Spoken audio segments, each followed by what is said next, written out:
Financial markets and institution. Welcome to today's video that we will be proceeding. It is all about financial market. Remember the capital allocation process, financial markets, financial institutions, stock market and return thereby, and the efficacy of the stock markets. How efficient and effective it is, all about it is what we will be trying to cover in these wonderful videos. The capital allocation process, it is a well functioning economy. Capital flows efficiently from those who supply the capital to those who demand it. Suppliers of the capital, individuals and institutions with excess fund. These groups are saving money and looking for a rate of return on their investment.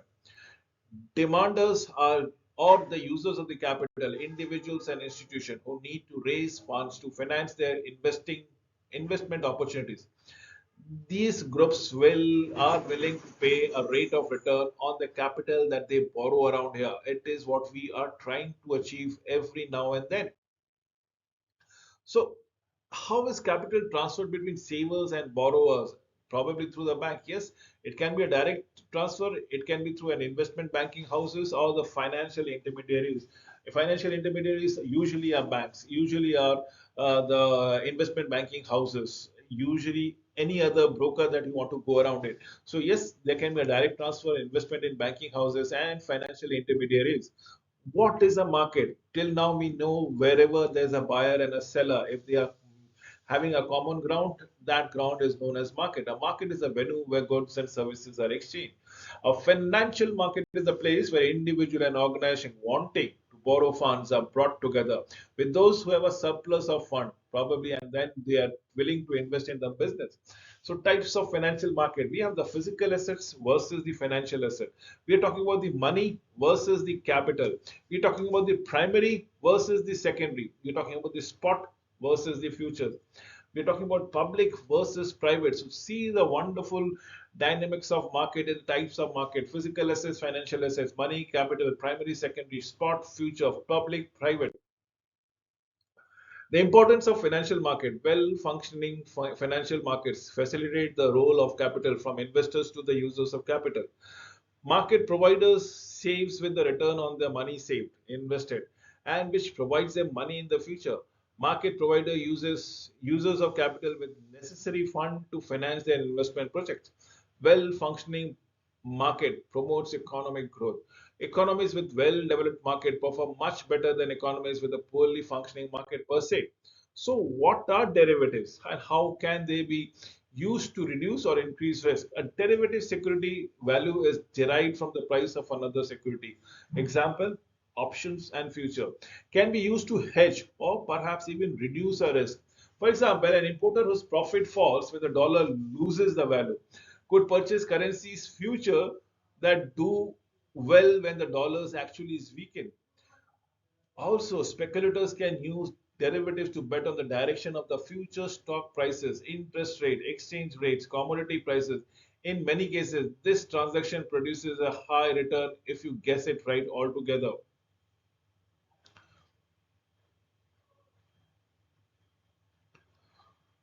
So, also speculators can use derivative to bet on the direction of the future stock prices. Definitely, we're talking about interest rate. We can talk about exchange rates, commodities, prices. In many cases, this transaction produces a high return altogether, but a large loss if you guess wrong. Hence, derivative is very risky. Types of financial institutions. We are talking about commercial banks, we are talking about investment banks, we are talking about mutual funds, whatever we are looking into it. We're talking about the credit unions, pension funds, we are talking about life insurance companies, we're talking about hedge funds, and so on and so forth. Physical location, as in the stock exchanges, versus electronic dealer based market, as in the auction market versus dealer market, exchanges versus OTC, over the counter, NYSE, New York Stock Exchange versus NASDAQ. Differences are narrowing. So, what are we looking into it? We are talking about the stock market transaction, as in Apple Computers decides to issue additional stock with an assistant of his investment banker. An investor purchases some of the newly issued shares. Is this a primary market transaction or a secondary market transaction? Since new shares of the stocks have been issued, this is primary market transaction. What if instead an investor buys existing shares of an Apple stock in the open market? Is this a primary or a secondary? Since there are no shares been created, this remains a secondary market transaction. So what is an IPO, initial public offering?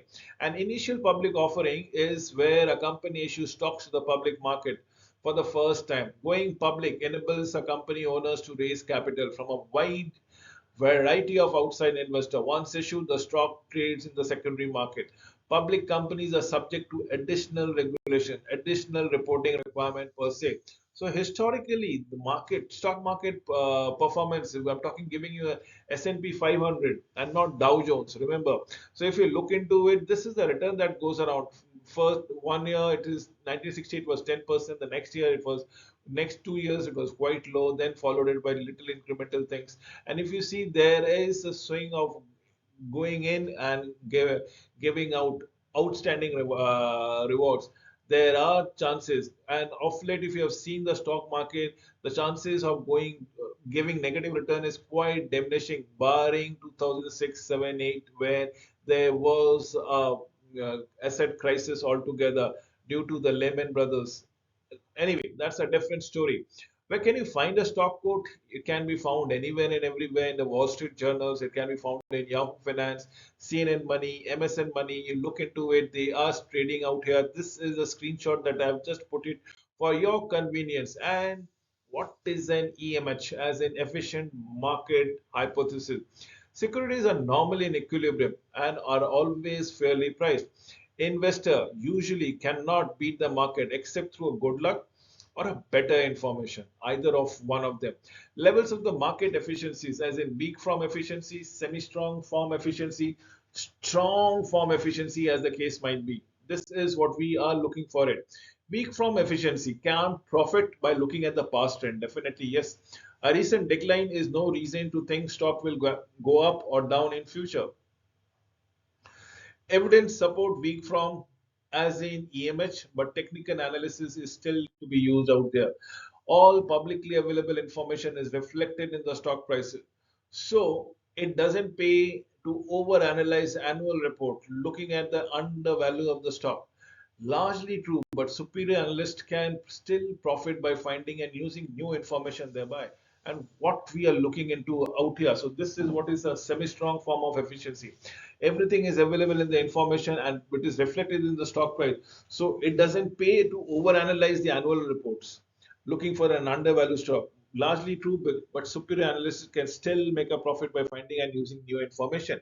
Strong from efficiency. Every information, in fact, all information, including the inside one, is embedded in the stock price. Not true, because insiders can gain by trading on the basis of insider information, but that is illegal. So conclusions. Let me come to a conclusions of the market efficiency. Empirical studies suggest the stock market is an highly efficient in the weakest of form, reasonably efficient in the semi-strong form, and not at all efficient in the strong form. Insiders have made abnormal and sometimes illegal profit per se. Behavioral finances incorporates the elements of cognitive psychology to better understand how individual and market responds to a particular situation. Next is what, let me come up with an example. Let's say you hear a news in a medical research company that has received an FDA approval for its one of its product. If the market is semi-strong, efficient, can you expect to take advantages of this information by purchasing the stock? Probably no. Why? Because now if the market is semi-strong, efficient, the information has already been priced in into the company stock price, so it is probably a bit late. Let me give it to another information. A small investor has been reading about a hot initial public offering that is scheduled to go public later this week. She wants to buy as many number of shares as possible she can gets her hands on, and is planning to buying a lot of shares on the first day once the stock begins trading. Do you recommend her to advise this? Probably not, because a long track record of IPOs, hot IPOs, is absolutely not that great unless you are able to get it in the ground floor, receive on an allocation of the shares before the stock begins trading. It is usually hard for small investor to receive share of hot IPOs before the stock begins trading. With this, I come to an end of this video. Thank you for watching it.